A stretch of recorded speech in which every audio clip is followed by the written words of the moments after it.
ایک لوہار کی دکان میں بند تھی تو اس میں سانپ داخل ہو گیا، تو آری یہ سانپ کو لگی. جیسے ہی آری سانپ کو لگی تو سانپ زخمی ہو گیا.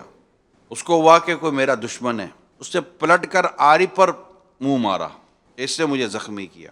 جیسے ہی آری پر منہ مارا تو منہ زخمی ہو گیا. تو یہ آری سے لپٹ گیا. سانپ تو لپٹ جاتا ہے نا، یہ لپٹ گیا. اب زور سے لپٹا. اب آری کو کیا ہونا تھا، سانپ بھی زخمی ہو کر وہیں پر مر گیا. پیارے اسلام بھائیو، بات سمجھانے کے لیے بیان کی گئی ہے کہ غصے میں انسان اپنا ہی نقصان کرتا ہے. ذرا ہم بھی اگر غور کریں نا تو سم ٹائم ایسا ہی کچھ ہوتا ہے. یہ آپ کو مناظر ٹریفک کے رش میں بھی نظر آئیں گے.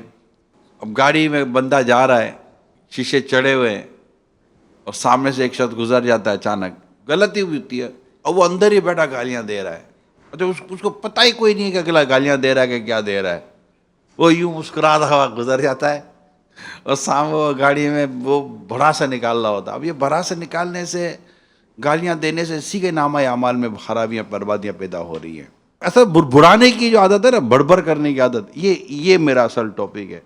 غصہ آ جائے گا اور اب یہ نہیں، کچن میں کوئی چیز ڈھونڈو تو نہیں ملے گی، وہ پھر شروع ہو جائے گا. تو پیارے اسلامی بھائیوں، اپنے مزاج میں نرمی اور سمجھداری پیدا کریں. یہ چیزیں مطلب یہ اس طرح یہ بھراسے نہیں نکالی جاتی، اس طرح گالیاں نہیں دی جاتی، اس طرح مطلب کہ اپنے نامہ اعمال کو برباد نہیں کیا جاتا. غصے پر قابو پانے کی عادت پیدا کریں. رسول پاک صلی اللہ علیہ وسلم نے ایک کو نصیحت فرمائی، غصہ مت کر.